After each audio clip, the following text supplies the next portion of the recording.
बंदी छोड़ सतगुरु रामपाल जी भगवान की जय हो। थोड़ा शांति से सुने सभी भाई बहन, बहुत ध्यान से सुने, ये बहुत ही विशेष टॉपिक है। और इसीलिए परमात्मा कहते हैं कि साध संगत से भेद जो पाया, साध संगति से ही भक्ति मार्ग के भेद हमें पता चलेंगे। और मालिक कहते हैं जीव जो ना सत्संग में आया, भेद ना उसे भजन का पाया। और गरीबदास जी को भी बावड़ा बताया, क्या कर ले इस दुनिया शान का। तो सत्संग कहो चाहे साध संगत कहो चाहे सत्संगति कहो, वो एक ही चीज है। और परमेश्वर के जो बच्चे होते हैं वो जब आपस में बैठ के परमात्मा के कहे गए वचनों पे चर्चा करते हैं, वो भी सत्संग ही होता है। सत्संग का मतलब यही नहीं कि गुरुजी सिंहासन पे बैठ के अपने मुख कमल से सत्संग कर रहे हैं। सत्संग का मतलब होता है सत्य वचन, जिसमें झूठ ना हो, जिसमें मिलावट ना हो, जो सर्व के हित के लिए हो, उसको कहते हैं सत्संग, सत्य का संग। तो वो सत्संग यदि उस परमात्मा के बच्चे निष्कपट होके और उन्हीं के वचनों को आधार बना के कहेंगे करेंगे, वो भी सत्संग ही है।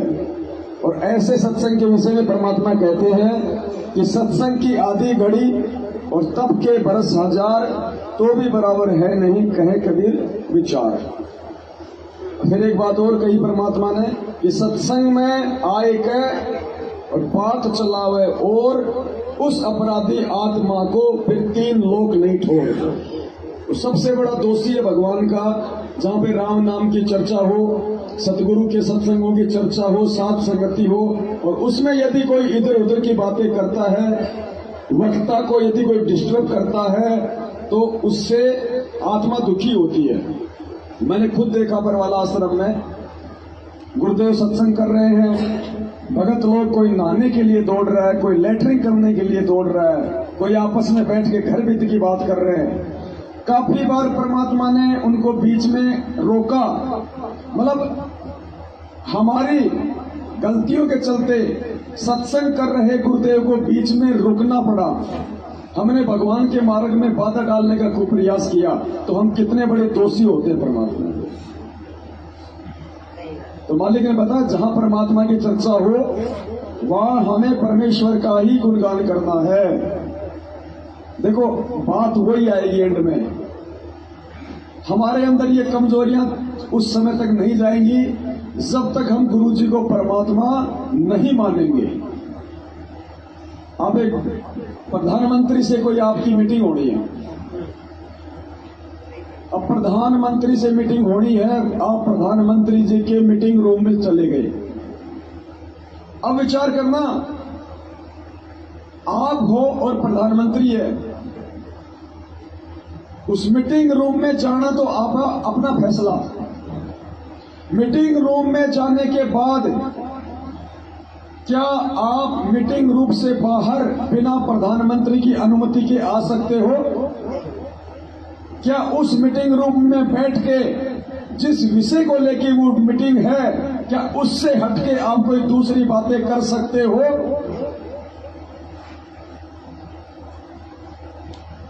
जबकि दोनों ही 2 कोटि के जीव हैं, खाली थोड़ा सा ऊंच नीचता का फर्क है। तो इसी प्रकार जहां परमात्मा का सत्संग होता है या जहां साथ संगति होती है, जहां परमात्मा खुद सूक्ष्म रूप में प्रकट होते हैं, वो परमात्मा का सत्संग रूम है, मीटिंग रूम है। उस मीटिंग रूम में सिवाय उस साथ संगति की बातों के, सिवाय परमात्मा की महिमा चर्चा और गुणगान के, यदि हम कोई तीसरी बात करेंगे, दूसरी बात करेंगे, तो परमात्मा कितना नाराज होता होगा।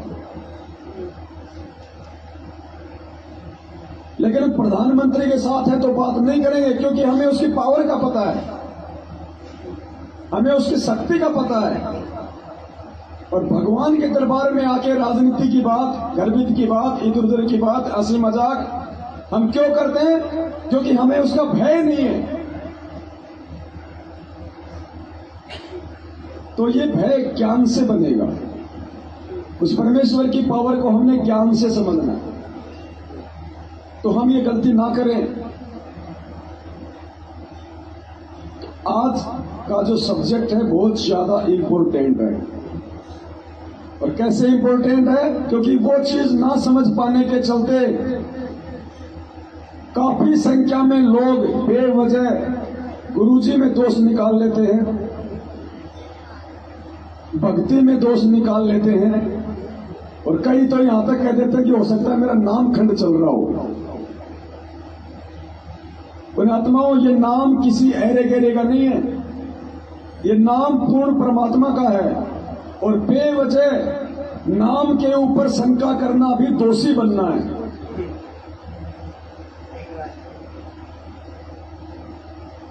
आज संगत में काफी संख्या में आप ऐसे लोग देखते होंगे जो आपको कहते हैं कि भगत जी को लाभ ही नहीं हो रहा, कोई फायदा नहीं है, 2-3 महीने तो बढ़िया काम चला नाम लेते ही, साल भर तो कोई दिक्कत नहीं आई, भगत जी अब परेशानी आ रही है।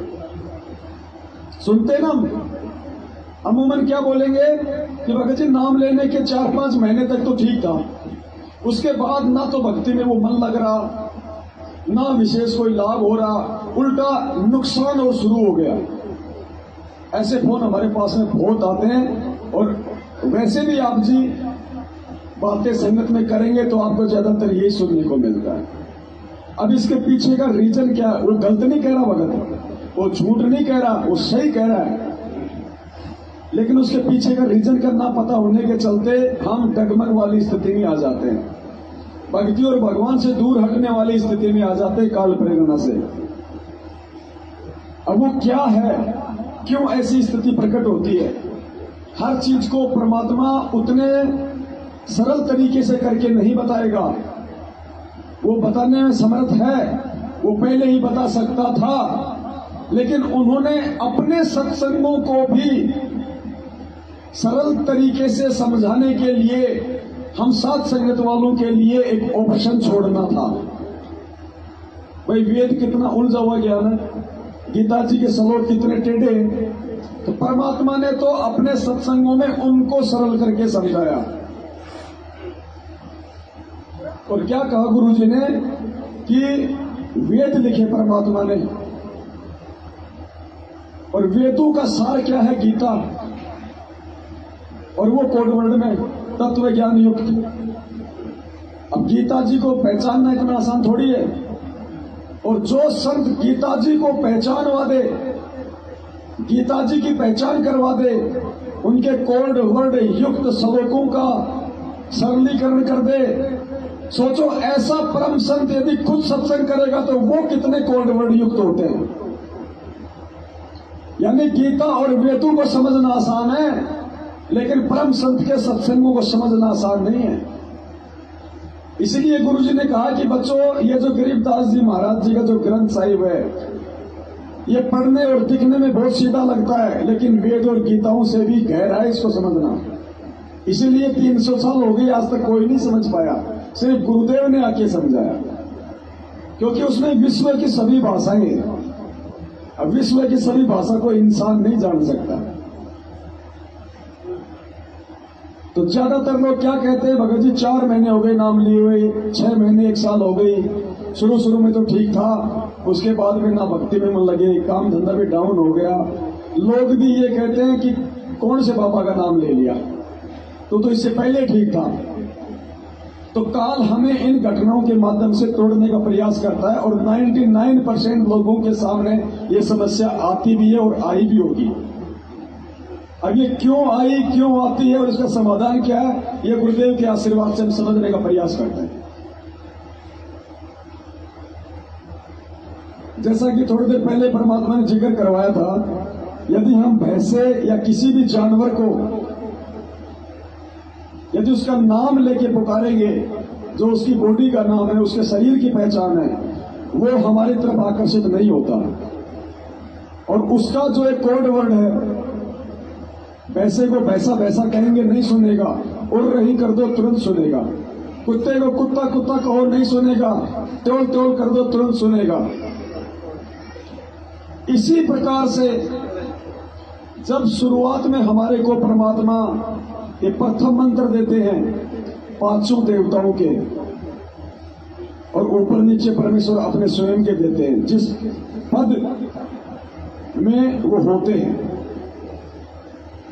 अब जैसे ही हम इन पांचों मंत्रों का मर्यादा में रह के सुमरन शुरू करते हैं तो प्रतिफल में हमारे को लाभ मिलना शुरू हो जाता है, क्योंकि ये शरीर में विराजमान कमलों में प्रधान देवी देवताओं के नंबर मंत्र हैं। तो मर्यादा के साथ जैसे हम इनका जाप करेंगे हमारे को लाभ शुरू हो जाता है। और क्या बताया परमात्मा ने, इसके लिए भी भगवान ने पहले लीला रची। कल जो शब्द परमात्मा ने जो बनवाया था कि ब्रह्मा जी का विष्णु का उनको जो मंत्र दिए थे परमात्मा ने, तो क्यों दिए परमात्मा ने उनको? एक सिस्टम बनाया परमात्मा ने, पहले पूरा मैनेजमेंट सेट किया ऊपर के लोगों में। चाहता तो परमात्मा डायरेक्ट हमारे को लाभ दे सकता था, फायदा दे सकता था, लेकिन उन्होंने ऐसा नहीं किया। परमात्मा ने अपना एक विधान बना के छोड़ दिया। अब परमेश्वर ने ब्रह्मा विष्णु महेश को एक मैनेजर के रूप में बना दिया, आप और हमारे लिए। सबसे पहले परमात्मा मिले ब्रह्मा जी को, ज्ञानी ऋषि के रूप में उनके गुरु बने। ब्रह्मा जी को ओम नाम का मंत्र दिया। विष्णु जी के पास गए, हरिये मंत्र दिया। शंकर जी के पास गए, सोहम दिया। आज वो तीनों देवता उसी मंत्र का जाप करते हैं। परमात्मा वापस गए सतनाम देने, तो तीनों ने रिजेक्ट कर दिया, किया नहीं, परमात्मा ने करवाया, क्योंकि उनको सतनाम देना ही नहीं था। तो परमेश्वर ने खाली उनको एक एक मंत्र दे दिया। अब परमात्मा नीचे आ गए। नीचे आके परमात्मा ने जो मंत्र ब्रह्मा विष्णु महेश को दिए थे वो तीनों मंत्र प्रथम मंत्र में हमें भी दे दिए। अब हम क्या करेंगे? जैसे प्रथम मंत्र का जाप करेंगे मर्यादा में रह के, तो हमारा जो ब्लूटूथ है उसको हम ऑन कर देंगे नाम लेते ही। नाम लेने का मतलब है मोबाइल का ब्लूटूथ ऑन कर देना। और हम जैसे ही वो मंत्र का जाप करेंगे जिस भी देवता का, तो मालिक ने उनका ब्लूटूथ तो पहले से ही ऑन कर दिया था। अब वो ब्लूटूथ से जब ब्लूटूथ मिलेगा मोबाइल का, तो वो दोनों का कनेक्शन हो जाएगा। हम मोबाइल में जब कोई चीज लेते हैं आपस में, या मोबाइल से हम कोई स्पीकर को ब्लूटूथ से कनेक्ट करते हैं, तो दोनों का ब्लूटूथ खोलना पड़ता है ना। उसके बाद वो जुड़ जाते हैं दोनों, फिर गाने सुनो, आराम से सत्संग सुनो। तो पहले परमात्मा ने उन तीनों का ब्लूटूथ वो तीनों मंत्र दे के ऑन कर दिया। नीचे आके वही मंत्र परमात्मा ने हमें दे दिया।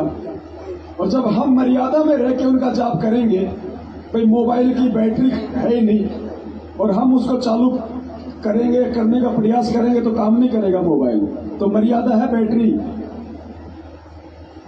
तो जैसे ही वो मंत्र जाप करते हैं प्रथम मंत्र, तो हमें लाभ शुरू हो जाते हैं, क्योंकि हम उन देवताओं के वास्तविक मंत्र जाप करते हैं। और तुरंत वो हरकत में आ जाते हैं कि हमें कौन याद कर रहा है, किसको दुख है, किसको तकलीफ है। वो रह नहीं सकते, क्योंकि सिस्टम ही ऐसा बना दिया गुरु जी ने। तो तुरंत हमें लाभ मिलना शुरू हो जाता है।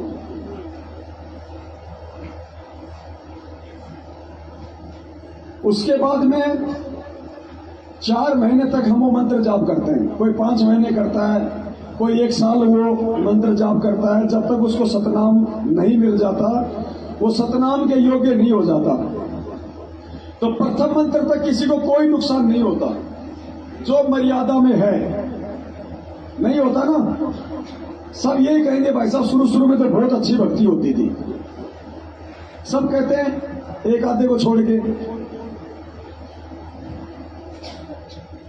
4 महीने बाद में या 1 साल बाद में जब सतनाम मंत्र मिल जाता है, देखो पहले तो हम प्रथम मंत्र जाप करते थे, तो प्रथम मंत्र का क्या प्रतिफल है? ब्रह्मा जी का जाप करेंगे तो वो अपने गुण देगा, लाभ देगा। शंकर जी वाला करेंगे तो वो अपने वाला लाभ देगा। बाई प्रोडक्ट है ना ये। तो जीव को सारे सुख मिलते हैं, शांति भी मिलती है, काम धंधा भी ठीक चलता है।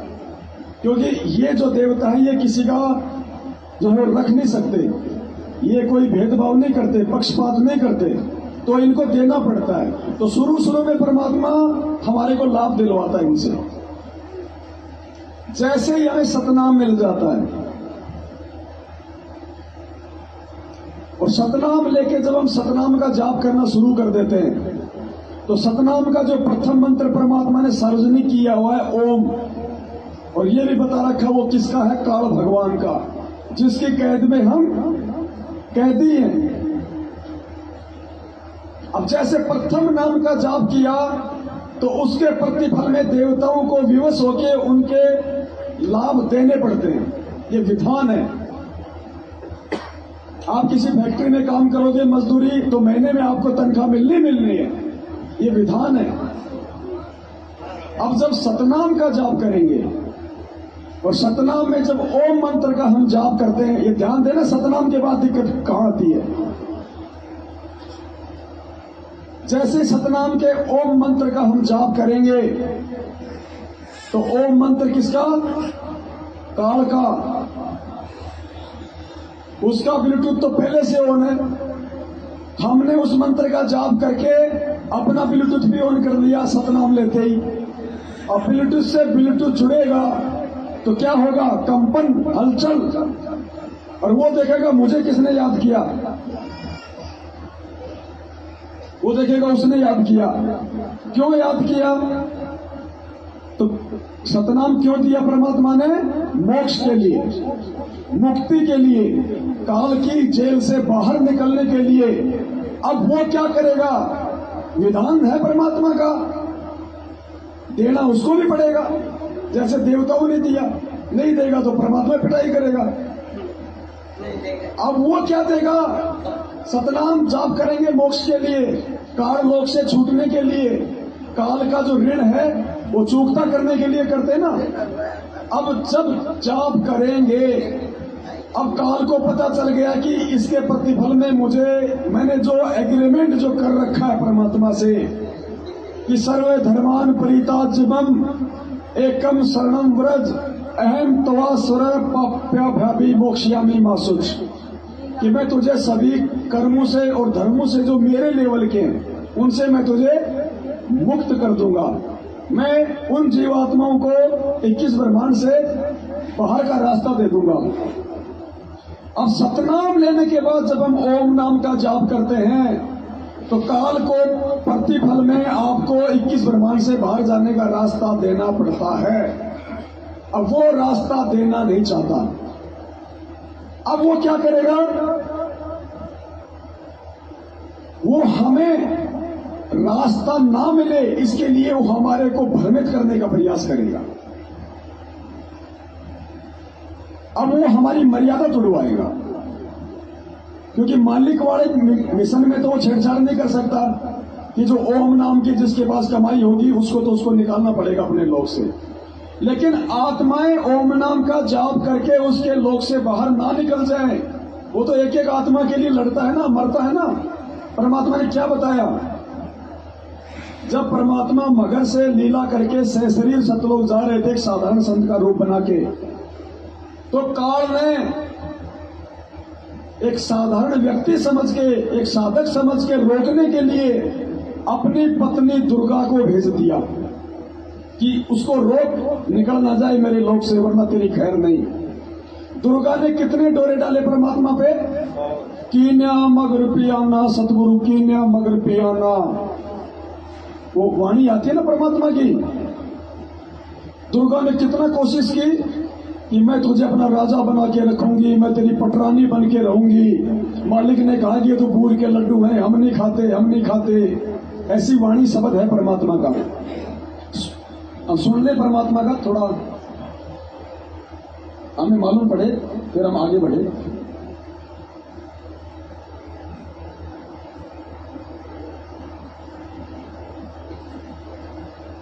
ये बहुत इंपॉर्टेंट टॉपिक है।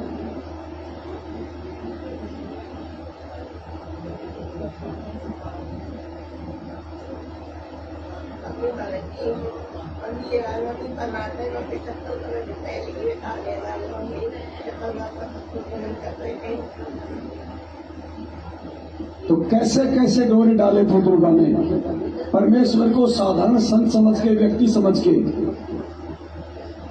अर्थात एक तरफ तो परमात्मा के विधान अनुसार काल में ओम नाम के जाप करने वाले को रास्ता देना पड़ता है, सभी धर्म कर्मों से मुक्त करना पड़ता है। दूसरी तरफ वो घटिया नीति भी अपनाता है कि ये निकल ना जाए। तो क्या प्रयास किया था उसने परमेश्वर के लिए, सोचो हमें कहां बख्शेगा।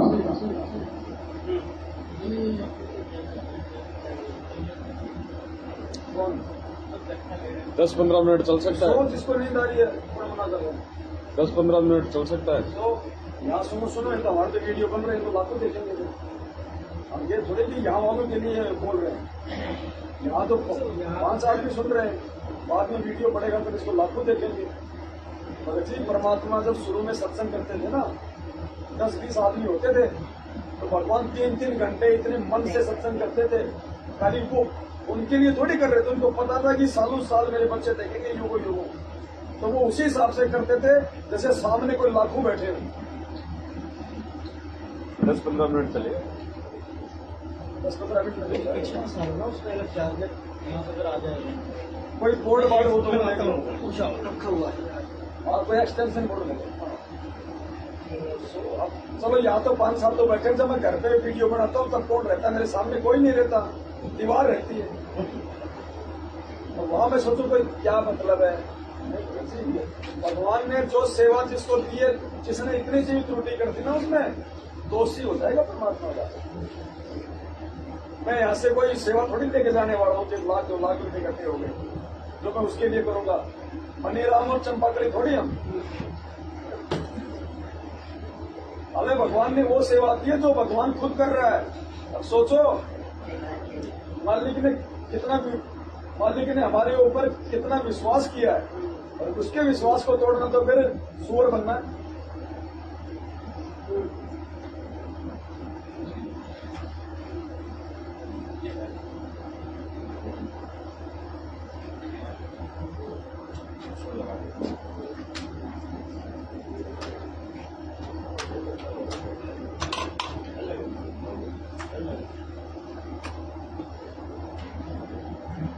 कई बार तो परमात्मा ने अपना विधान बताया। कई बार तो मालिक ये कहते हैं कि जब ये परमात्मा इस पृथ्वी पे आता है, कभी 20 साल रुकता है, कभी 50 साल रुकता है। गुरुदेव कहते हैं अगर एक आत्मा भी इस ज्ञान को समझ के अगर उस परमात्मा के साथ सतलोक जाने के लिए तैयार हो जाती है, तो भी परमात्मा बहुत बड़ा अपना सौभाग्य समझता है। सोचो एक आत्मा के लिए परमात्मा 100 साल यहाँ बिता देते हैं, तो सोचो कितना मुश्किल है यहाँ से आत्माओं को लेके जाना। तो जब भगवान इतनी मेहनत करता है तो हमारी क्या जिम्मेदारी बनती है भगत जी? अब ये जो बातें हो रही हैं, ये बातें दास ने इनको समझाने के लिए शुरू की थी। अब देख लो, ये है काल का प्रभाव।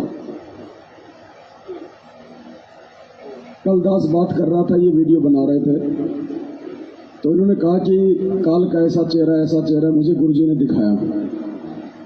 तो दास ने क्या कहा था कि जिसका मंत्र जाप करोगे तो वो अपना रिएक्शन तो देगा ना। तो इन्होंने कहा कि मुझे दिखाई दिया उसका चेहरा। आप में से किसी को दिखा आज तक? क्यों दिखा? मर्यादा विहीनता के कारण। अब ये अभी जो बातें हो रही हैं, ये सारी इनके लिए थी। काल ने पहले इनको सुला दिया। ये होता है प्रभाव। तो दुर्गा परमेश्वर को रोकने का प्रयास कर रही है, और गुरुजी कहते हैं असली बखेड़ा तो यहां से निकलोगे तब शुरू होता है। जबकि काल तो हमें यही रहते सहते बखेड़े में उड़ जाने का पूरा प्रयास करेगा। ये सतनाम मिलने के बाद, ये बहुत गहरा विषय, ध्यान से सुनना इसको। ये सत्संग केवल इसलिए सुनाया जा रहा है ताकि मालूम पड़े कि काल कितना प्रयास करता है जब साधक इसके लोक से बाहर जाने की भक्ति करता है। यहाँ से जब साधक जाता है, अगर सतगुरु शरण है तो फिर तो कोई खतरा नहीं, परम संत साथ होगा। और जब वो परमात्मा अकेले जा रहे थे तो फिर उसने सोची वैसे भगत जा रहा है और इसको काबू कंट्रोल करो, कंडम करो। क्या बताते हैं? देखा मगर जहूरा सतगुरु, देखा मगर जहूरा सतगुरु, देखा मगर जहूरा हो। काशी में कीर्ति कर चले, ले नूर में नूरा हो। काशी में तो अपनी कीर्ति बना के महिमा गा कर चले गए, और वहां से वो नूर परमात्मा का यानी तेजो में शरीर अपने वास्तविक स्थान सतलोक में पहुंच गया।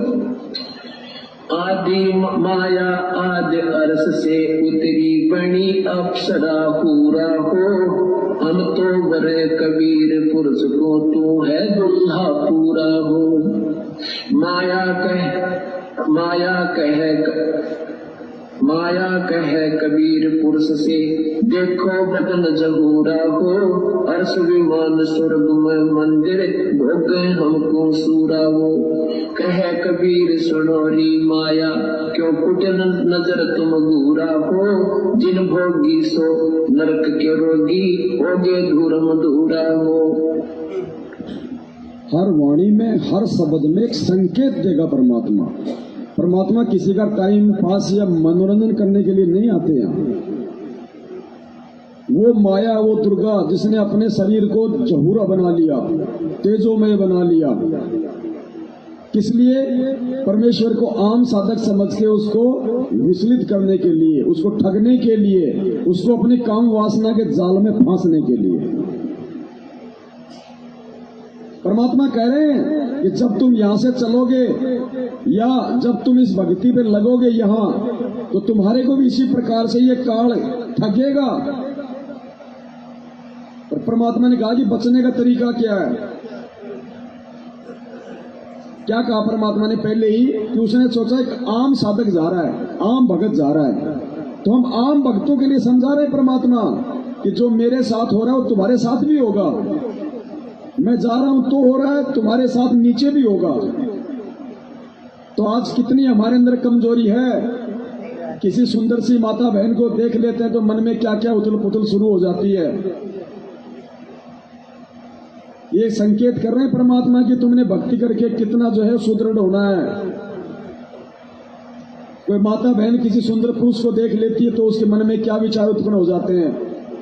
मालिक ने बताया कि जब तुम ऊपर जाओगे तो काल भगवान ने त्रिकुटी तक तुम्हें जाने से रोकने के लिए 72 करोड़ अप्सराएं वहां पे सेट कर रखी हैं। उनका काम एक ही है कि पृथ्वी लोक पे यदि इस साधक की या साधिका की आत्मा, इसकी आस्था अगर किसी पर पुरुष में थी या पर नारी में थी, और आज भी है क्योंकि वही रहेगा, सूक्ष्म शरीर में भी वही भाव रहेंगे, तो उन अप्सराओं की ड्यूटी काल ने यही लगा रखी है कि मान लीजिए जैसे ये पवन दास है, आज गुरु जी की भक्ति कर रहा हूं और ना समझे में आके मेरे अंदर विकार भी है और मेरी आस्था किसी दूसरी औरत में, किसी लड़की में है, उसको प्राप्त करने की मेरी इच्छा थी कि मेरी रमणी तो उससे होनी थी, लेकिन वो तो उससे हो गई। जैसे अहिल्या की शादी तो होनी थी गौतम उससे, इंद्र से, और बीच में कूद गया उसका गुरु, तो इंद्र के अंदर वो इच्छा रह गई ना, उस इच्छा ने फिर उसको नीच कर्म के लिए प्रेरित किया। अपने गुरु की पत्नी के साथ उसने अपने ही जो है गुरु का रूप बना के उसने उसके साथ में वो दुष्कर्म किया। तो जैसे कोई भाई, अब ये मूर्खता, अज्ञानता, ये रमणियां नहीं हो रही है, रामायण हो रही है। यार मेरी रमणी तो उसके साथ होनी थी, वो नहीं हो पाई, उसके साथ हो गई, तो उस संगत की उस बहन में जो बहन वाली आस्था होनी थी उसकी अपनी औरत वाली आस्था हो गई। या और साधक मान लो जैसे भी है, दास एक एग्जाम्पल दे रहा है। और शरीर छोड़ते समय भी मन में वही भाव रहेंगे। अब ऊपर जब जाएंगे तो वो 72 करोड़ जो अप्सराएं हैं, जो पुरुष का भी रूप बना सकती हैं, जो स्त्री का भी रूप बना सकती हैं, अब वो क्या करेंगी?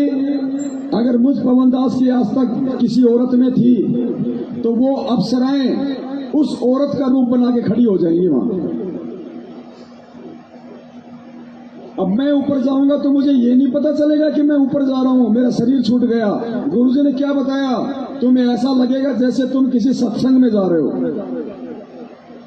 अब वो उस माता बहन का रूप बना के वो काल एजेंट वहां खड़ा हो जाएगा और ठग लेगा मेरे को। ऐसे किसी बहन की आस्था किसी दूसरे पुरुष में, तो वो उस पुरुष का रूप बना के वहां उसको ठग लेगी। तो इसी प्रकार ये जो दुर्गा है ये ठगने का प्रयास कर रही है परमात्मा को आम साधक समझ के। माया कहे कबीर पुरुष से, मैं हूँ जब से दूरा हो, मैं तुम्हारी पटरानी दासी राखो पलक हजूरा वो। कहे कबीर सुनोरी माया, तुम हो लड्डू बूढ़ा हो, जो तुझे खावे वो बह जावे, वो तो अकल के कूड़ा हो। कि तू तो गुड़ के लड्डू है, गुड़ के लकड़ी के गुड़ के लड्डू बना दे, दूर तो बढ़िया दिखे पर खान में खाने के कोई ना। कहते यहाँ काल के लोग का जो भी सुख है ये गुड़ के लड्डू है, देखने में अच्छे लगे, वास्तविकता कुछ नहीं। श्वेत मुकुट जा कहते श्वेत मुकुट जा श्वेत सतर है, हमारे बाजे अनहद दूरा हो, दास गरीब कहे सुन माया, हमसे रही हो दूरा हो। परमात्मा कहते तो हमसे दूर है। अब क्या बताते हैं, माया सतगुरु से अटकी, माया सतगुरु से अटकी। या माया परमात्मा के साथ आके और अपने डोरे डालने लगी। जो परमात्मा बोले योगनी हमरे क्यों भटकी, योगनी हमरे क्यों भटकी, हम तो भगनी कर योगी, हम तो भगनी कर योगी, हमने माया के भोगी, हम न माया के भोगी। तो मैं झगड़ा है भारी, तो मैं झगड़ा है भारी, मारे बड़ छत्रधारी, मारे बड़ छत्रधारी। माया कहती है सेवा कर सो मैंने की, सेवा कर सो मैंने की। परमात्मा कहते हमको लागत है फीकी, हमको लागत है फीकी, हमारी सार नहीं जानी, हमारी सार नहीं जानी। अरे तद घाल गई घानी, अरे तद गाल गई घानी। परमात्मा कहते तू जाए यहाँ से, चलती फिरती क्यों नाही, तू चलती फिरती क्यों नाही, हम रहते अवगत पद्माही, हम रहते अवगत पद्माही। अरे तू तो गली है गोली, अरे तू गली है गोली, दाग लगावेगी चोली, हमरा दाग लगावेगी चोली। मेरा अंजन है नूरी, काल क्या कहती है माया, मेरा अंजन है नूरी, मेरा अंजन है नूरी, अंदर मैं कह कस्तूरी, अंदर मैं कह कस्तूरी। परमात्मा कहते हैं किसी राजा राणा पे जाओ, किसी राजा पे जाओ, हमरे मन नहीं भावो, हमरे मन नहीं भावो। मैं तो अर्धंगी दासी, मैं तो अर्धंगी दासी। परमात्मा कहते हैं हम तो अनहदपुरवासी, हम तो अनहदपुरवासी, हम यहाँ के लोग के नहीं, हम सब लोग के रहने वाले हैं। हमरा अनहद में डेरा, हमरा अनहद में डेरा, अंत ना पावेगी मेरा, अंत ना पावेगी मेरा। हम तो आग जुगानी जी, हम तो आग जुगानी जी। अरे तुझे माता कहूँ अकधी, अरे तुझे माता कहूँ अकधी। परमात्मा का संकेत देते हैं कि नादान तुझे माँ कहूँ बहन कहूँ, क्योंकि अपने आप को छुपा कर यहाँ का प्राणी सिद्ध करते हुए, साधक सिद्ध करते हुए कहते हैं कि तुम उसी लोक से आई है, अब हम भी उसी लोक से आए हैं। अब तुझे माता कहूँ या मैं बहन कहूँ, तेरा कौन सा नाता वर्तू तेरे का। अब सब पुण्यात्माओं ये काल का बहुत बड़ा बखेड़ा है। अब परमात्मा उसको समझाना चाहते हैं, तो यहाँ आने के बाद जीव का बुद्धि भ्रष्ट हो चुकी है। अब क्या कहती है, अरे अब मैं देऊंगी गारी, अब मैं देऊंगी गारी। परमात्मा कहते हम तो योगी ब्रह्मचारी, हम तो योगी ब्रह्मचारी, यानी हम सब चीज सहन करने वाले हैं। गाली देगी उसने भी स्वीकार कर लेंगे। कहती आसन बंद होगी जंदा, आसन बंद होगी जंदा, गल में डारूंगी फंदा, गल में डारूंगी फंदा। परमात्मा कहते हैं आसन मुख्तारी माई, आसन मुख्तारी माई, तीन लोक ना अंगाई, तीनों लोक ना अंगाई। हमरे द्वारे क्यों रोवो, हमरे द्वारे क्यों रोवो, किसी राजा राणे को जोवो, किसी राजा राणे को जोवो। हमरे भांग नहीं गोनी, हमरे भांग नहीं गोनी, माया शीस कूट रोनी, माया शीस कूट रोनी। तो जगनी है खंडी, तो जगनी है खंडी, मोरा फेर चली लंडी, मोरा फेर चली लंडी। अब परमात्मा ये कहते हैं कि तूने पहले तो वहां नाश किया, सबसे पहले हाथ खड़ा किया और गेला हमने लपेट लाई, तेरी देखम देखा हम खड़े। कहने का भाव यहाँ परमात्मा अपने आप को सिद्ध करता है कि तू जितनी शानी बन गई है और काल के अधीन हो चुकी है, तुम्हारी बुद्धि खराब हो चुकी है। अब हम वो संत नहीं है ना बाम पीते, बाम के पी के गलती करते हैं, हम तेरे काबू में आने के नहीं है। तो कहते हैं फिर मोरा फेर चली लंडी, फिर चलेगी वापस, गुरु तक कोई नहीं चली सकती। तो ऐसे परमात्मा की शरण माने से हमारे सारे संकट और गुरु परमात्मा की महिमा से अपरिचित होंगे और संकट निवारण। तो यहाँ पे समझने की चीज ये है कि जिस समय हमें पूर्ण संग से सतनाम प्राप्त हो जाता है और काल के लोक से मुक्त होने वाले मंत्र का हम जाप करना शुरू कर देते हैं, उसके बाद में काल उस भगत के ऊपर उतना और उसी प्रकार से डोरे डालने का पूरा प्रयास करेगा जैसे एक आम व्यक्ति समझ के उसने अपनी पत्नी दुर्गा को भी आधे कपड़ों में नंगी करके परमात्मा के सामने खड़ा कर दिया। हम तो अर्धंगी दासी, हम तो अर्धंगी दासी, हम तो अनहद पुरवासी। यानी इतने भी घटिया कर्म करवाने से ये पीछे नहीं हटता, एक प्राणी को अपने लोक से मुक्त होने के लिए। तो जैसे ही हमें सतनाम का जाप मिलेगा, हम ओम मंत्र का जाप करेंगे, तो इसको मजबूरन रास्ता देना पड़ेगा परमात्मा से एग्रीमेंट के अनुसार कि सर्व धर्मान परित्याज्य माम एकम शरणम व्रज अहम तवासुर है पाप्याभ्यामी, क्या बोलते हैं मालिक, मोक्षयामी मासुच।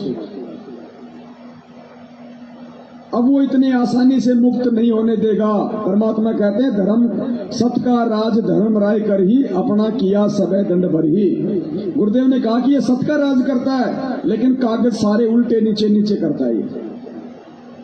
ये दिखावट में तो बिल्कुल सत का राज करेगा, लेकिन जीवों में कुप्रेरणा करके उनके जो कर्म है वो भी यही बिगड़वाता है।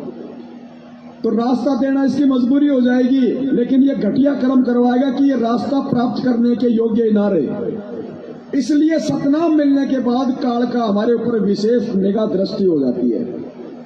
वो हर प्रकार से कोशिश करेगा आपके किसी भाई बहन के माध्यम से, आपके रिश्तेदार में प्रवेश करके आपके ऊपर पाबंदी लगा देगा। तू शादी में नहीं आ रहा, तू बात में नहीं आ रहा, तू हमसे बड़ा हो गया, तू परंपराओं को छोड़ना चाहता है। आपकी यदि पत्नी अनुपदेशी है तो उसमें काल बैठ जाएगा आपकी मर्यादा तोड़वाने के लिए। मतलब जो भी हमारे साथ में घटनाएं घटती है ना, ये नाम भक्ति लेने के बाद जो लोग हमसे ईर्ष्या द्वेष करते हैं, वो सब काल प्रेरित होते हैं, वो काल का जाल होता है। वो हमें समझना पड़ेगा कि सतनाम लेने के बाद मेरे ऊपर ये प्रेशर क्यों बढ़ रहा है। वो घटिया से घटिया कोशिश करेगा, उसकी कोशिशों को हमने फिर ज्ञान आधार से ही काटना है कि भाई असली कहानी ये है कि हम इसके जाल से मुक्त ना हो जाएं।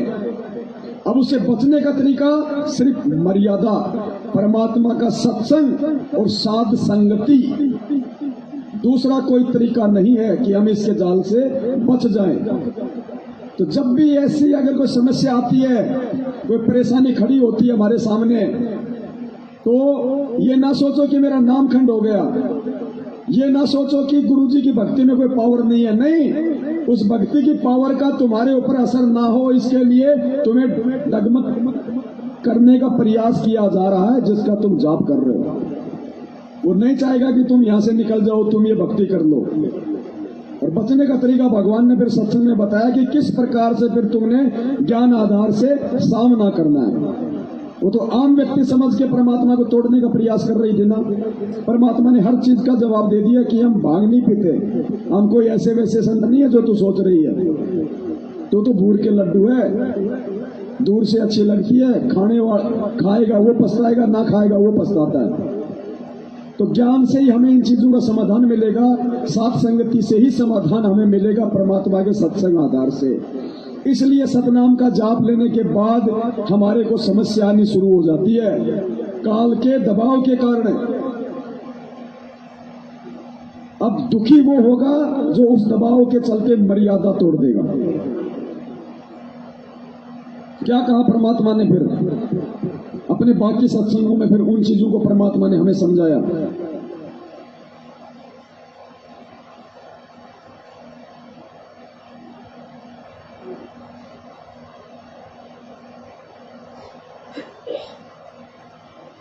क्या बताया? ध्यान से सुनना पुण्यात्माओं।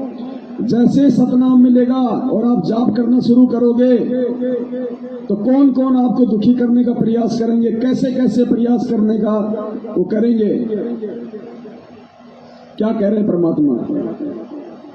और उन तमाम बाधाओं को जो पार करके जो संत की शरण में लगा रहेगा, सत्संगों में आएगा जाएगा, साथ संगति से जुड़ा रहेगा, उसी का आवागमन नसाएगा।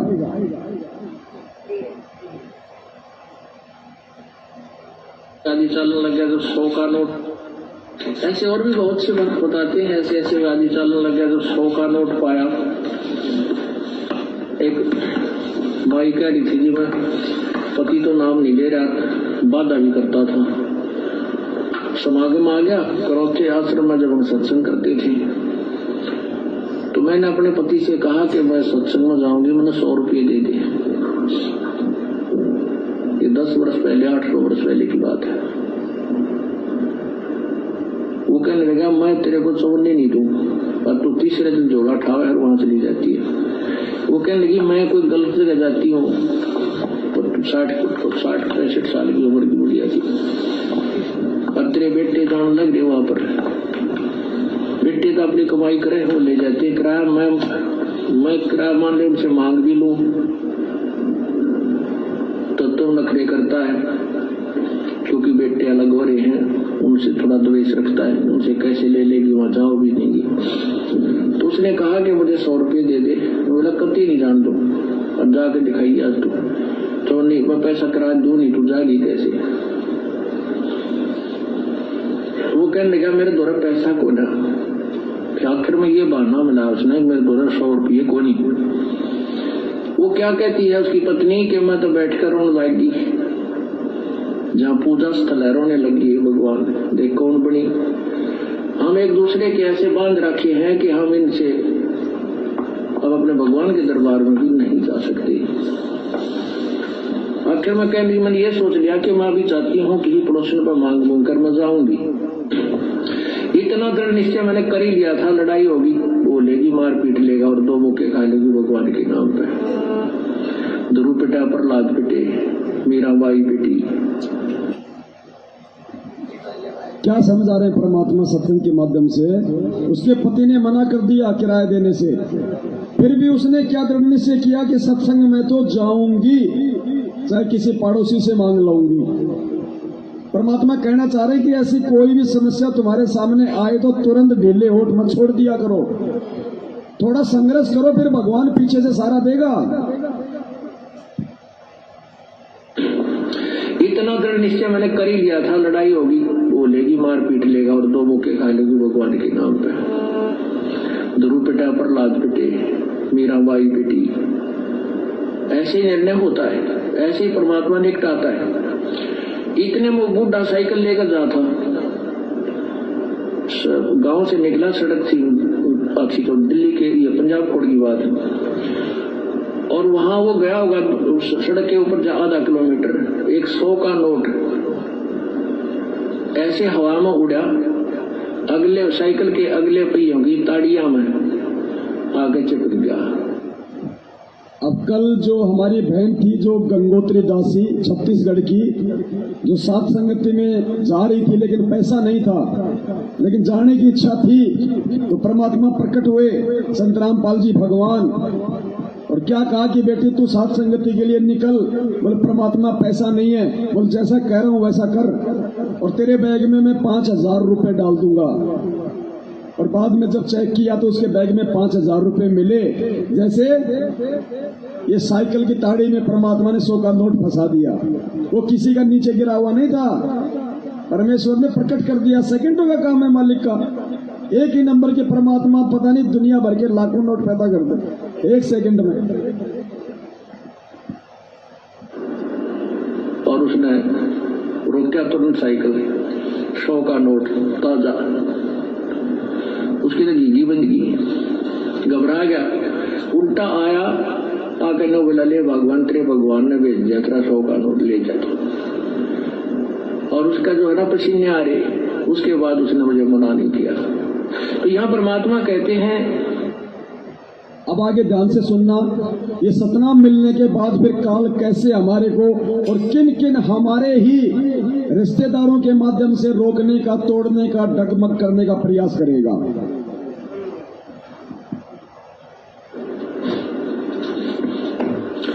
पति भरता पग जमी पर जो जो धर है पावे, समर्थ झाड़ू देते हैं ना काटा लग जावे।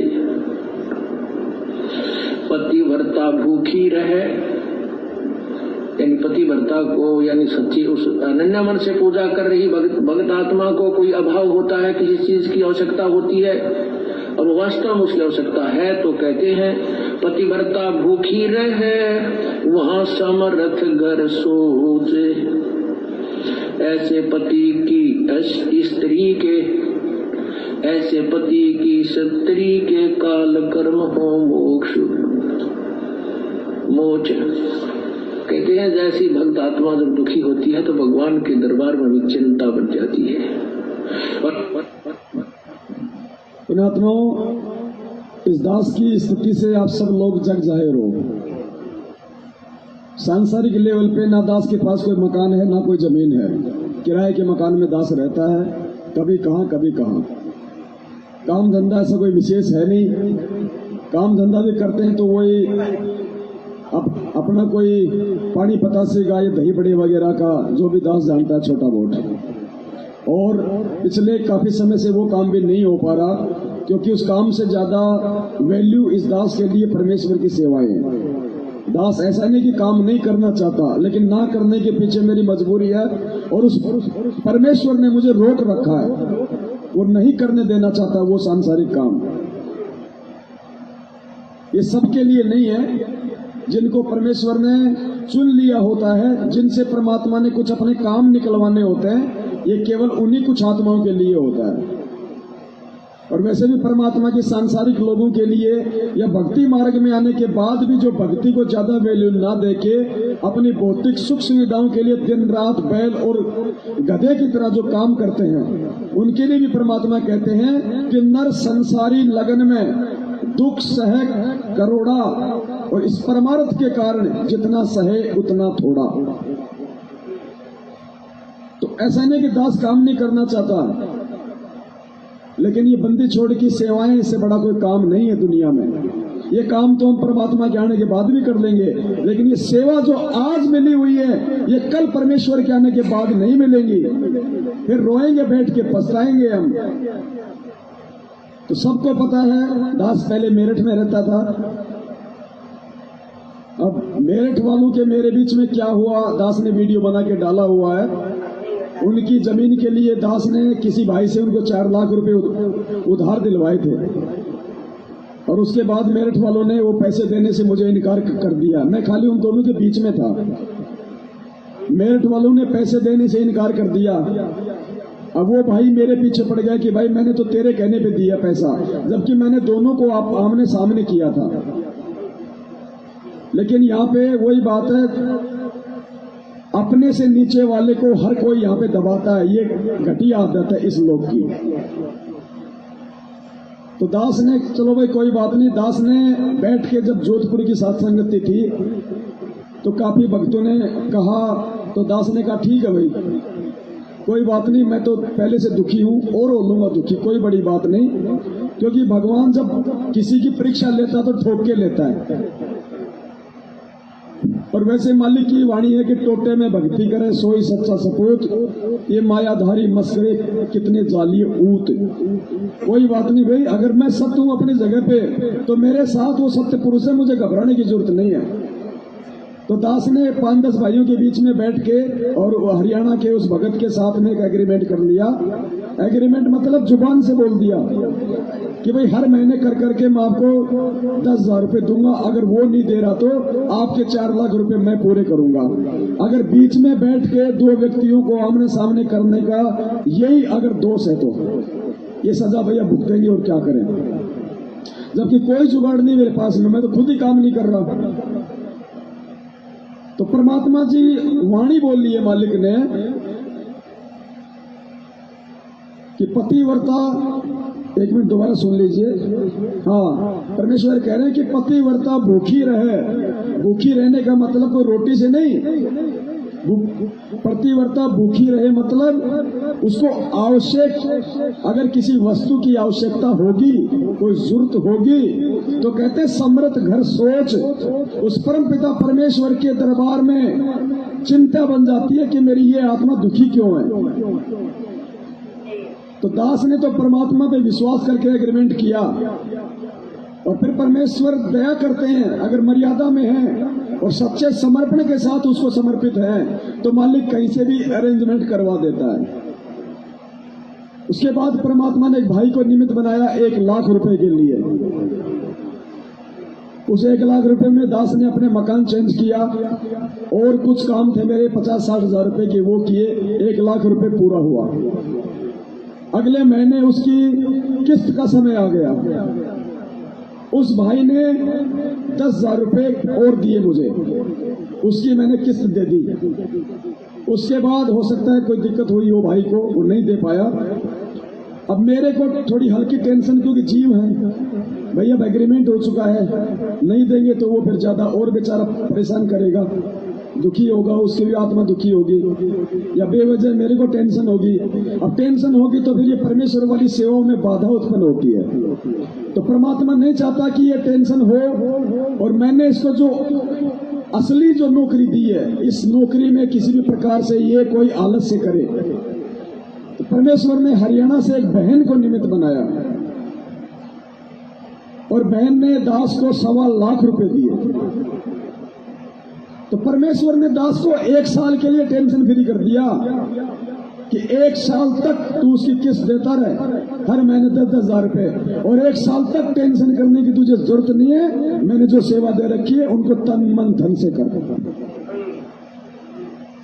और दास का जो लड़का है बड़े वाला, अब परमात्मा का देखो पुण्यात्मा ज्ञान हो गया, ऐसे ही परमात्मा हमसे प्रसन्न होगा।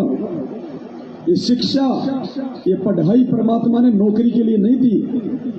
परमात्मा ने नौकरी तो एक लड्डू कि इस नौकरी के लालच में मेरे बच्चे जो है अक्षर ज्ञान युक्त हो जाएंगे।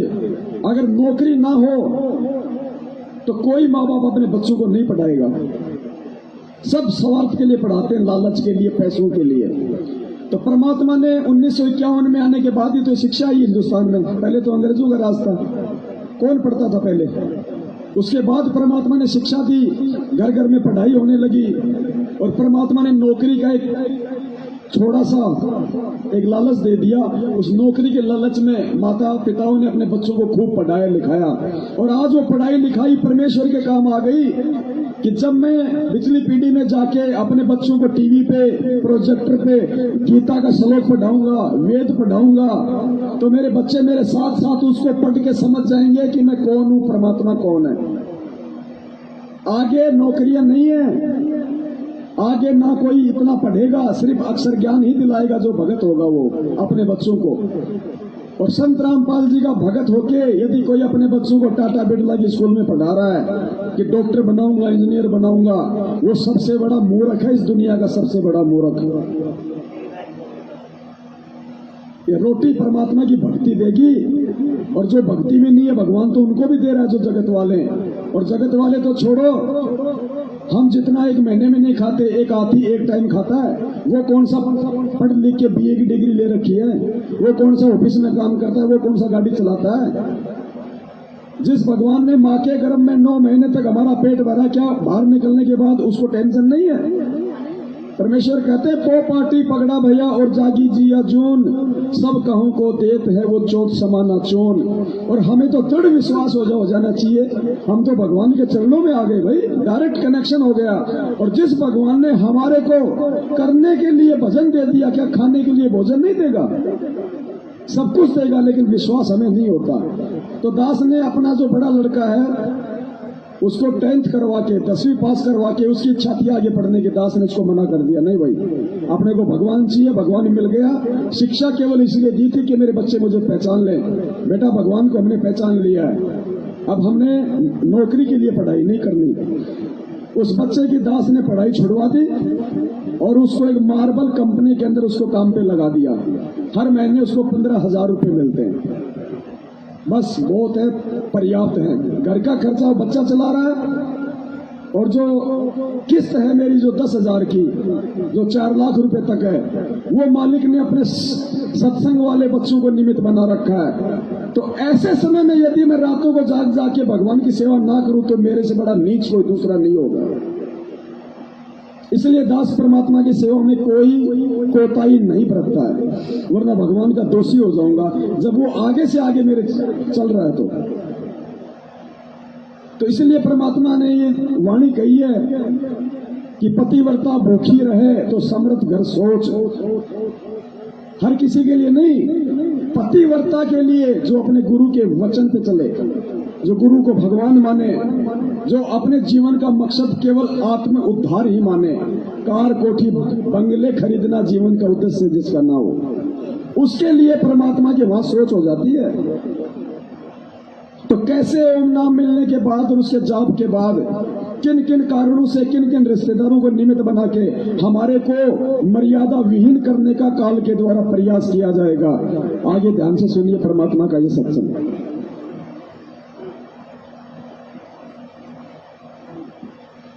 और ऐसे पति की स्त्री के काल कर्म हो मोक्ष, जो ऐसे सोचे है किसी चीज की आवश्यकता होती पर जो धर है पावे, समर्थ झाड़ू देते हैं ना काटा लग जावे। पतिव्रता भूखी रहे, यानी पतिव्रता को यानी सच्ची उस अनन्य मन से पूजा कर रही भगत आत्मा को कोई अभाव होता है, किसी चीज की आवश्यकता होती है, अब वास्तव में उसकी आवश्यकता है, तो कहते हैं पतिव्रता भूखी रहे वहां समर्थ घर सोचे। ऐसे पति की स्त्री के, ऐसे पति की स्त्री के काल कर्म हो मोक्ष मोच। कहते हैं जैसी भक्त आत्मा जब दुखी होती है तो भगवान के दरबार में भी चिंता बन जाती है। और ऐसे पति की स्त्री के काल कर्म हो मोक्ष, जो ऐसे दृढ़ता के साथ, समर्पण के साथ, पूरे विश्वास के साथ भगवान पर लगती है, उसके नाम पर, कहते हैं उन्हीं का मोक्ष होता है, उन्हीं के पाप कर्म नष्ट होते हैं। कहते हैं नुक्ते ऊपर लिख जाएगा रे कोट कर्म जल जा तुम्हारे, ये नुक्ते होते हैं तो हम लोग लाज और किसी परमात्मा के नाम पर ना किसी पति से, ना पत्नी से, ना काल सतनाम लेने के बाद तोड़ने का प्रयास करेगा। इधर परमात्मा आके सत्संग दे दे के हमारे को टूटने से बचने के तरीके बता रहे हैं। ये कनेक्शन हमने खुद जोड़ने पड़ेंगे कि परमात्मा कहाँ क्या संकेत कर रहे हैं। पुत्र से कोई दबाव नहीं मानते अपने आत्म कल्याण के लिए, तो परमात्मा कर्म जल जा तुम्हारे, ये नुक्ते होते हैं तो हम लोग लाज और किसी परमात्मा के नाम पर ना किसी पति से, ना पत्नी से, ना पुत्र से कोई दबाव नहीं मानते अपने आत्म कल्याण के लिए, तो परमात्मा प्रसन्न होता है। परमात्मा कहते हैं मात पिता सुत स्त्री, मात पिता सुत सत्री, आलस बंधु कान, संत मिलन को जब चले ये अटकावे आण। मात पिता, बालक है, बेटा है, बेटी है, माँ बाप नहीं जानते सत्संग, जो 15-16 साल के 20 साल तक हैं वो माता पिता के अधीन होते हैं, और जो बुजुर्ग हैं वो जब बच्चे बड़े हो जाते हैं तो बच्चे बेटियां के अधीन हो जाते हैं, बेटे के अधीन हो जाते हैं, या फिर आलस या फिर लोक लाज। जैसे आप यहाँ सत्संग में आते हैं, कोई ना कोई जरूर टकरा देगा, कहाँ चले बेरा है सत्संग में जाते होगे, थारा तो पान लिख रहा है, तीसरे दिन वहां बैठे रहते हो। तो इस तरह के श्लोक सुना देते हो, और आप जो ज्ञान में कमजोर है इन बातों से दबाव मानने लग जाता है, और फिर वो आना भी कम कर देता है, उसको ज्ञान नहीं है। इसीलिए परमात्मा कहते हैं कि माता पिता क्षत्रि और आलस बंधुकांड माने लोक लाज, अपने मित्रों के वो कहे हुए व्यंग्यात्मक बातों से झिझक जाना। कहते हैं सतगुरु मिलन को जब चला ये अटका में आठ, ये आके आठ लावेंगे कि बेटा का माँ बाप या स्त्री ऐसी निकम्मी हो जाएगा जी बेबे, बस जी का झाड़ बन जाती है भगत के, या फिर लोक लाज, या खुद आलस कर जा, फिर देखोगे अगले बार देखेंगे सर्दी ज्यादा है, गर्मी घड़ी है। इनका अटकाया ना अटके जो सतगुरु दर्श को जाए, कहे कबीर सो संत है भाई आवागमन नसावे। कहते नुकते ऊपर रीत जाएगा। ऐसे हम थोड़ी बहुत भगवान के लिए पापीटिया करेंगे, संघर्ष करेंगे तो हमारे निकटाएगा, और केवल बात बनाते परमात्मा या कोई भी क्रिया पूरी नहीं हो सकती। जैसे अब यहाँ कौन आएंगे, वो आएंगे जो पूर्ण रूप से परिचित हो चुके हैं इस ज्ञान से। तो इस प्रकार से ये सतनाम मिलने के बाद जिन जिन भक्तात्माओं को कोई लाभ नहीं मिल रहा, कोई फायदा नहीं हो रहा, तो ये है उसका मेन रीजन। ये ज्ञान आधार से उनको समझना पड़ेगा कि ऐसा मेरे साथ क्यों हो रहा है। उसका रीजन है काल का भयंकर दबाव, और काल फिर आपके रिश्तेदारों में, आपकी ऑफिस में। अब देखो इसकी सूक्ष्म चाल क्या क्या होती है।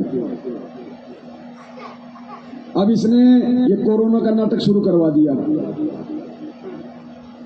अब आप जिस ऑफिस में काम कर रहे हो, आपकी अच्छी खासी तनख्वाह है, आपकी 40,000 रुपये महीने की तनख्वाह है, और आपने उस 40,000 रुपये महीने की तनख्वाह के चक्कर में बैंक से 20 लाख का ब्याज ले लिया कि 20,000 रुपये महीने की मेरी किस्त कटती रहेगी, और आपने वो मकान ठोक लिया। मकान बन गया, बढ़िया धंधा हो रहा है, बढ़िया रह रहे हो, लोगों ने देख लिया भाई कोठी ठोक दी भाई, अरे वाह पैसा कमा रहा भाई फलाने का छोरा। 1 साल बाद कोरोना आ गया, ऑफिस वाले बोले भाई साहब टीका लगवाओ तो आना, नहीं तो अपने घर पे बैठो। अब आप भगत हो तो क्या करोगे? फांस दिया काल ने आपको, चौराहे पे लाके खड़ा कर दिया आपकी दुर्गति करवाने के लिए। अगर नौकरी छूट गई, टीका नहीं लगवाया, तो बैंक की किस्त क्या तेरा बाप भरेगा? अगर टीका लगवा लिया, जो कि भक्ति विरुद्ध, ज्ञान विरुद्ध, मर्यादा विरुद्ध, तो परमात्मा से दूर हो जाओगे। अब क्या करोगे इस स्थिति में? यहाँ पे आपको ज्ञान से बढ़कर फिर दूसरा कोई सहारा नहीं मिलेगा। फिर आपको ज्ञान आधार बनाना पड़ेगा कि इस भक्ति और भगवान के लिए पत्थर का मकान तो क्या, 40,000 की नौकरी तो क्या, बलक बुखारे के बादशाह ने तो अपना राजपाट, रानी सब कुछ छोड़ दिया था। जिसके राज को देख के, जिसके शानो शौकत को देख के इंद्र का, देवताओं का राजा इंद्र भी शर्मा जाता था कि ऐसे ठाठ बाट तो मेरे भी नहीं है जो बलक बुखारे के बादशाह के। उसने सब कुछ छोड़ दिया था, और फिर परमात्मा ने अपने भगत की महिमा गाई कि रांडी ढांडी ना तजे वो नर कौए काग, और बलक बुखारा ने छोड़ दिया थी कोई पाछली लाग। नरसिंह भगत अपने आत्म कल्याण के लिए सेठ होके और 56 करोड़ की संपत्ति को ठोकर मार दी, भंडारे में लगा दिया। अपने रहने के लिए भी अपना महल नहीं रखा, जंगल में जाके झोपड़ी बना के रहने लग गया। तो ये दृढ़ता हमारे को ज्ञान से मिलेगी, अच्छी संगति से मिलेगी, साध संगति से मिलेगी। तो वो दबाव सतनाम के बाद इस प्रकार से काल हमारे ऊपर बढ़ाएगा, कोई भी रीजन बना के। अब उस दबाव का यदि आपके ऊपर असर हो गया, जिनको ज्ञान नहीं है तो उनकी मर्यादा टूटेगी। जैसे ही मर्यादा टूटी, उनके ऊपर मालिक का विधान है। परमात्मा ने कह दिया कि बच्चों भक्ति चाहे थोड़ी कर लो, लेकिन मर्यादा पूरी निभाओ। अगर मर्यादा तोड़ के भक्ति फिर चाहे रात दिन कर लो, कोई फायदा नहीं है। डॉक्टर भी यही कहता कि बेटा तेरा ऑपरेशन कर दिया, ये गोली दवाई और ये नियम, ये परहेज। गोली दवाई भले एक टाइम याद ना रहे तो कोई बात नहीं, कम खा ले, लेकिन ये परहेज पूरे निभाना। अगर तूने परहेज तोड़ दिए तो गोली दवाई बिल्कुल काम नहीं करेगी।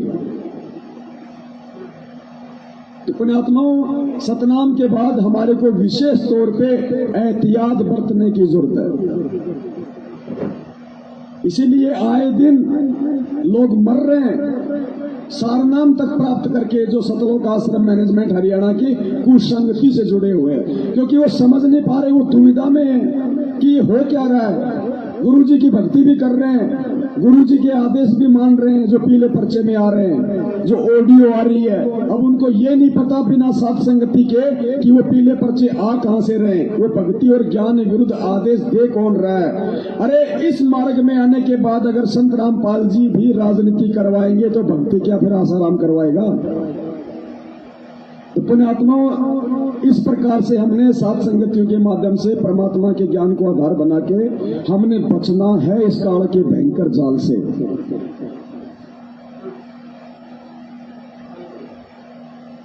इसलिए सात संगतियों की जरूरत है, इसलिए भगवान ने हमें ये सात संगतियां दी है। वरना गुरु जी के रहते 27 साल हो गए, कहीं कोई सात संगति का नाम सुना था क्या?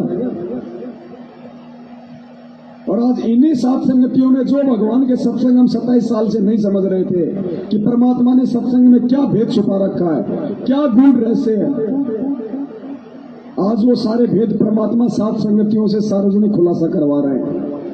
और जो दृढ़ता, जो समर्पण, जो आस्था अपने गुरुदेव में और भक्ति के प्रति जो रुचि और जो भय आज से पहले नहीं हो रहा था, आज वो भय हमारे अंदर प्रकट होने लगा है। क्योंकि परमात्मा कहते हैं भय बिन भक्ति न होए। और भय होता है ज्ञान से कि अगर रह गए अब की बार तो गधा कुत्ता बनने से मुझे कोई रोक नहीं सकता। वो नरक, वो 84 लाख योनियां, इसीलिए परमात्मा सत्संग सुनाते हैं। 3 प्रकार की वाणियां बताई परमात्मा ने, यथार्थ, रोचक और भयानक। यथार्थ यानी वास्तविक जानकारी, सृष्टि रचना, सत्संग। रोचक, कुछ कुछ मीठी बातें परमात्मा बीच बीच में कोई चुटकुला सुना देते हैं, कोई हंसी मजाक की बातें कर देते हैं, जैसे कथाएं सुनाते हैं परमात्मा, तो ये रोचक है। और एक भयानक कि 4 खानी में जाएगा कबू न लगता पार, अगर भक्ति नहीं करी तो 84 लाख योनि में जाना पड़ेगा, गधे कुत्ते सूअर के शरीर भोगने पड़ेंगे, परमात्मा फिर सहायता नहीं करेगा। ये भयानक वाणियां। तो परमात्मा कई प्रकार के तरीके अपना के अपने बच्चों को भक्ति से जोड़ के रखते हैं। तो वर्तमान में उस परमेश्वर ने हम भाई बहनों को आपस में निमित्त बना रखा है।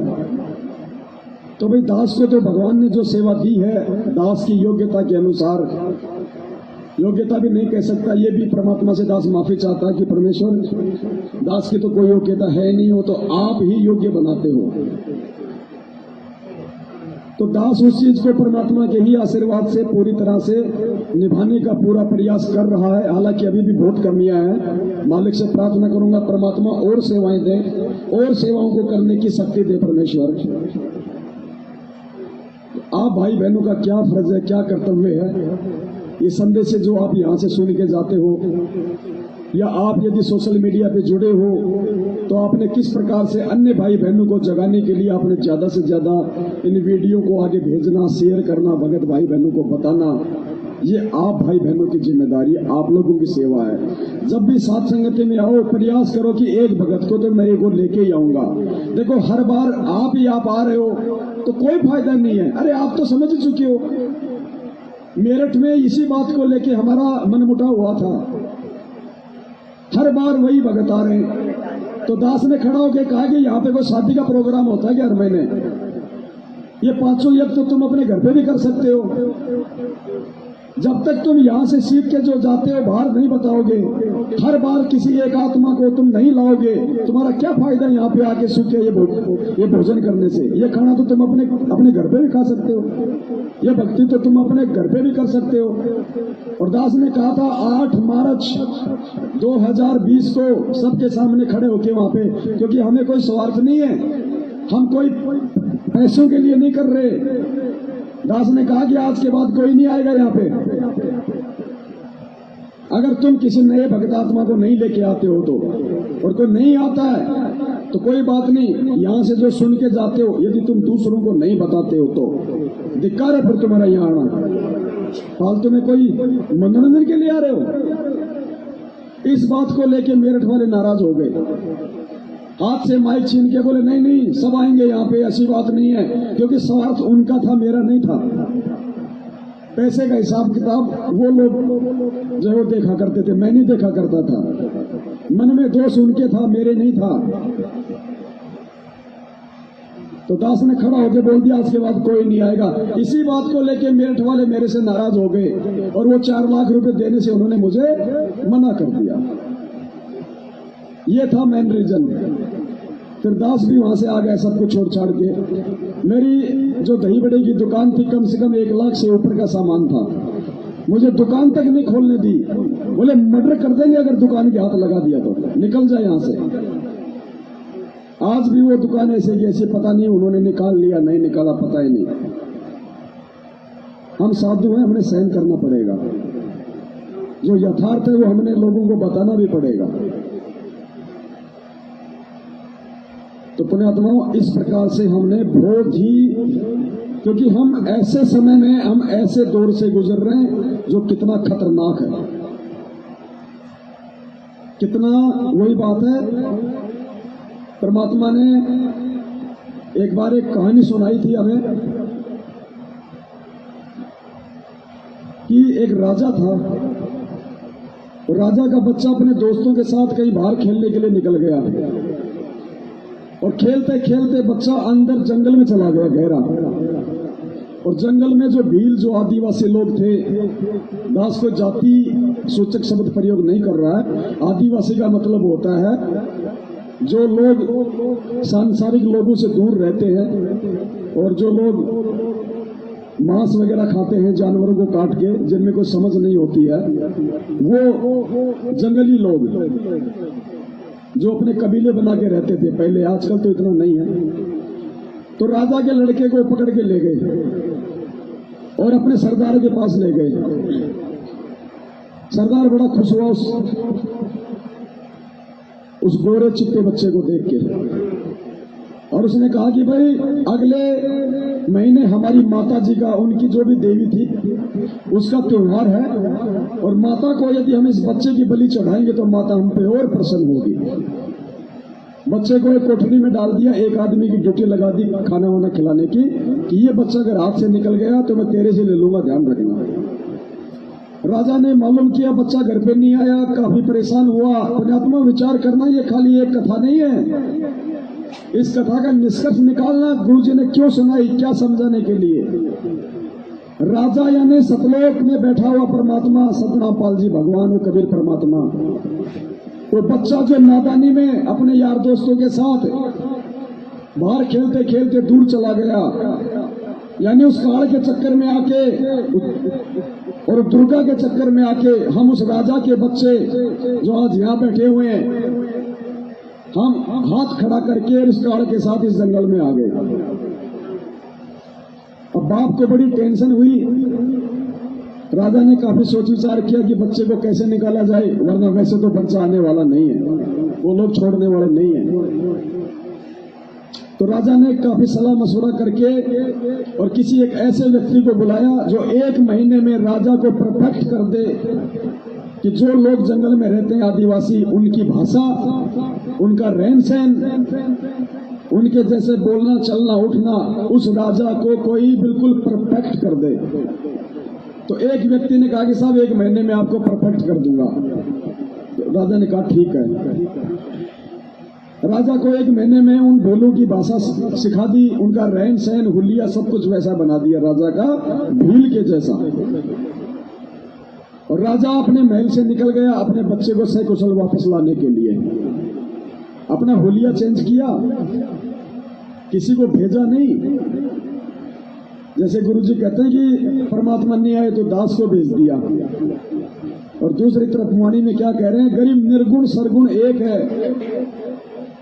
निर्गुण यानी जब वो परमात्मा सतलोक में रहता है तो उसको कहते हैं निर्गुण रूप। और सरगुण यानी जब वही परमात्मा इस पृथ्वी पे एक संत रूप धारण करके आता है तो उसको कहते हैं सरगुण। तो कहते हैं निर्गुण सरगुण एक है और दूजा ब्रह्म विकार। निर्गुण साहिब आप हैं और सरगुण संत विचार।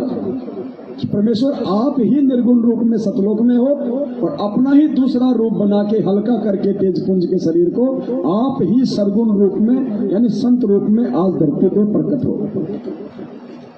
तो राजा अपने उस राजा वाले रूप को चेंज करके भील वाला रूप बना के और बच्चे को लेने के लिए जंगल में निकल पड़ा।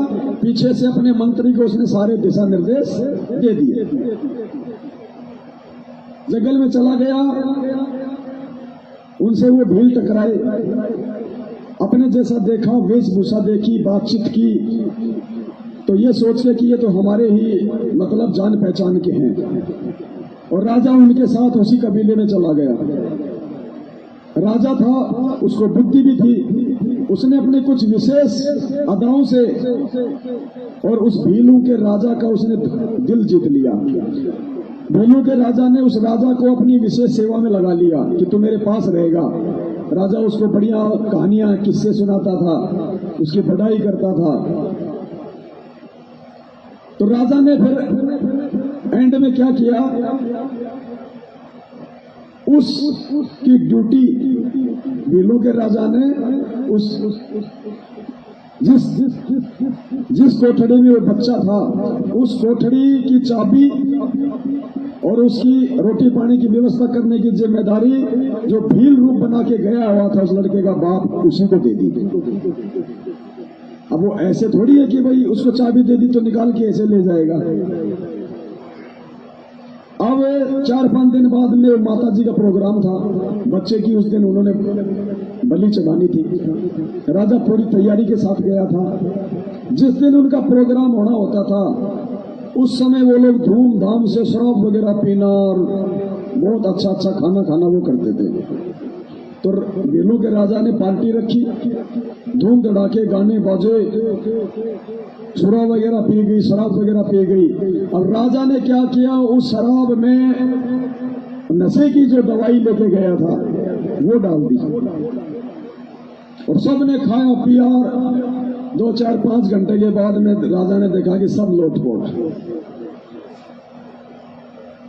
अब राजा ने तुरंत मौके का फायदा उठाया, तुरंत उस कोठड़ी में गया, बच्चे के पास गया और बोला, देख जैसा मैं कहूं वैसा करना बस, और मुझे तेरे बाप ने भेजा है, मुझे तेरे पिताजी ने भेजा है तुझे यहां से निकालने के लिए।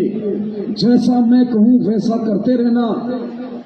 मैं जो तुझे बताऊं उससे अगर जरा सा भी इधर उधर हुआ तो तू भी मरेगा और मुझे भी मरवाएगा। अगर वो ये कह दे कि मैं ही तेरा बाप हूं और अपनी वास्तविकता उसको दिखा दे 2 मिनट के लिए मुंह मां धोके, तो वो नादान बच्चा उसी समय रोने लग जाएगा अपने दुखों के कारण। तो वो राजा भी फंसेगा और वो भी फंसेगा। तो राजा को बच्चे की कमजोरी का पता था, उसकी बुद्धि के स्तर का पता था, इसलिए उसने अपना भेद नहीं बताया कि मैं ही तेरा बाप हूं। ये कहा कि देख मुझे तेरे बाप ने भेजा है तुझे यहां से निकालने के लिए, और जैसा मैं कहूं वैसा ही करना। बच्चे को टाइट कर दिया, बोला ठीक है। तो बच्चे का हाथ पकड़ा और चुपचाप रहना, बोले बोलना मत। और बच्चे का हाथ पकड़ के मौके का फायदा उठा के राजा वहां से निकल लिया। सुबह तक राजा रुका नहीं, बच्चे को लेके चलता रहा। और जैसे ही वो सीमा आ गई, वहां पहले से राजा ने मंत्री को कह दिया था, मंत्री अपनी सेना लेके तैयार खड़ा हुआ था।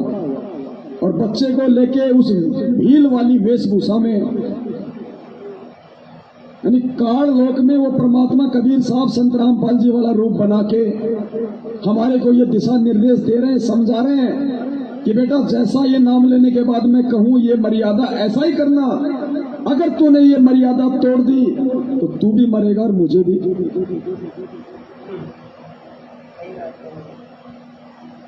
और यदि ये परमात्मा हमें अपना वास्तविक रूप दिखा दे आज, तो भी नुकसान हो जाएगा। इसलिए परमात्मा ने अपने आप को छुपाया, उस भील की तरह आज छुपा रखा है।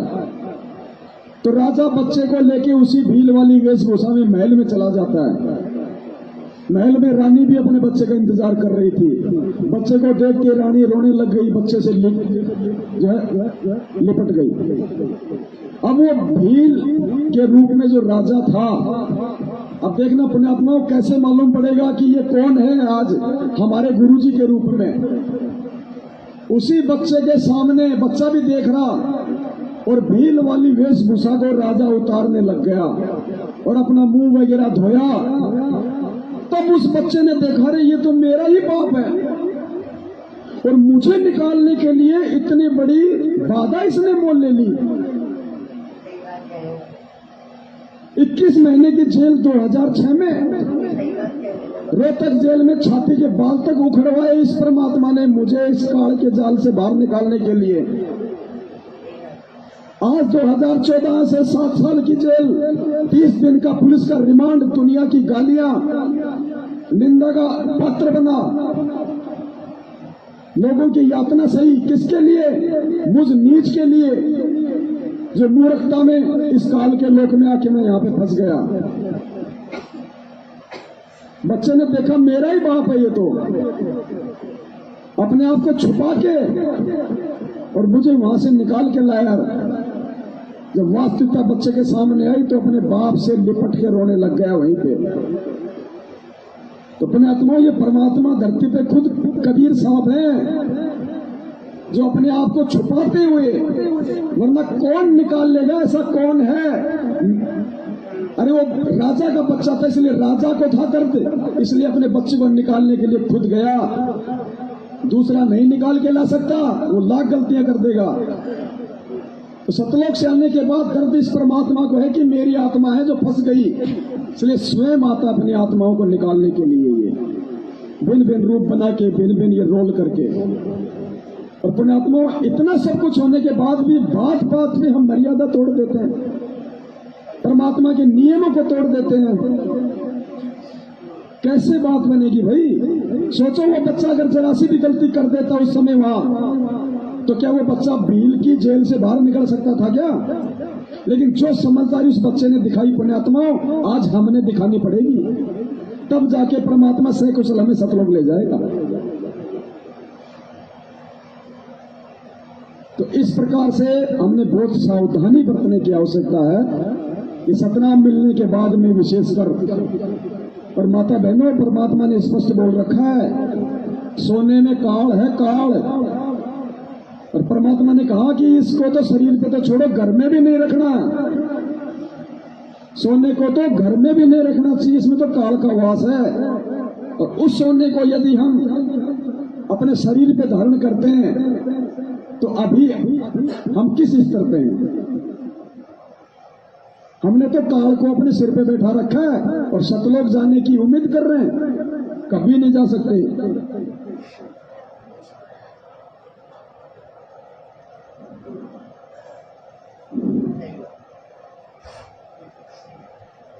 तो क्या कहा परमात्मा ने? अब ये देखो पुण्यात्माओं, नींद में सोने का समय नहीं है। ये 7 संगतियां भगवान ने इसलिए रखवाई है कि ये तुम्हारे लिए लास्ट मौका है, लास्ट। जैसे बच्चा टीचर के समझाने और पढ़ाने के बाद भी नहीं समझता है तो एक ऑप्शन होता है पासबुक, कि हो सकता है इस पासबुक के सारे ये अपने सवालों का जवाब खोज ले और कुछ लिख के पास हो जाए। तो मूल जो पाठ था अध्यात्म का सिलेबस, वो है गुरु जी का सत्संग। और उन सत्संगों को समझने के लिए फिर पासबुक का सहारा लिया जाता है, पुस्तकों को समझने के लिए। तो ये सात संगति है, पासबुक है, और पासबुक का सारा लेके भी जो नहीं समझ पाया, उससे बड़ा निर्भाग्य प्राणी को दुनिया में नहीं हो सकता। तो सोने को लेके क्या परमात्मा ने भाई बहनों को, माताओं को दिशा निर्देश दिया है, ये आदेश है गुरु जी का। अगर सतनाम लेने के बाद, देखो प्रथम नाम वाले को इतना ज्ञान नहीं होता, सतनाम लेने के बाद यदि हम ये गलतियां करेंगे, पुण्यात्मा परमात्मा हमसे 100 कदम दूर है, भले हम दिन रात सतनाम का जाप करें। भक्ति बिना क्या होते हैं ये भ्रम रहा संसारे, भक्ति बिना क्या होते हैं ये भ्रम रहा संसारे, रति कंचन पाया नहीं रावण चलती बार। सर्व सोने की लंका थी, किसा को बद्दी था, करके भक्ति सिद्धि प्राप्त, रिद्धि प्राप्त करके, और सोने की लंका जैसे गारा की ईंट पका कर और मकान बनाते हैं, वो सोने की ईंट बना कर, छोटी छोटी ईंटें होती थी पहले, और उनसे सोने ही की वो गारा बना के और महल बनवा रखे थे उसने। इतना धनी था, और आग दोहरा मुश्किल से 50-20 ग्राम 20 तोले सोना होगा था। बड़ा बड़ा सेठ होगा जिस पर 20-30-40 तोले सोना हो गया। कहते वो रति नहीं लेकर गया, एक ग्राम भी नहीं ले जा सका, तुम कहाँ ले जा सकोगे, और के ना तोड़ दोगे 40 तोले सोने में। ये तो खाम खागा सर दर्द है, सोना तो घर में बिठा रखना चाहिए आपने, और ना इसको पहनना चाहिए। क्या फायदा, कान में डाल लिया, नाक में डाल लिया, 36 पोंगे कड़े बना लिए। परमात्मा ने इतना सुंदर शरीर दे रखे, इसको आडंबर करने की कभी जरूरत नहीं। इससे भगवान रुष्ट होता है। भगवान की भक्ति करें, चाहे किसा भी शरीर है, काला है, गोरा, कड़े बना लिए। क्या कह रहे गुरु जी, सोना तो घर में भी नहीं रखना चाहिए, तो पहनने का तो सवाल ही पैदा नहीं होता। फिर क्या कहते हैं गुरु जी, इससे भगवान रुष्ट होते हैं। अरे वो 2, 4, 5, 10 हजार की चीज के लिए तुम भगवान को रुष्ट कर रहे हो, भक्ति कर रहे हैं, ड्रामा कर रहे हैं। हमें पता कि इस चीज से भगवान रुष्ट है। अगर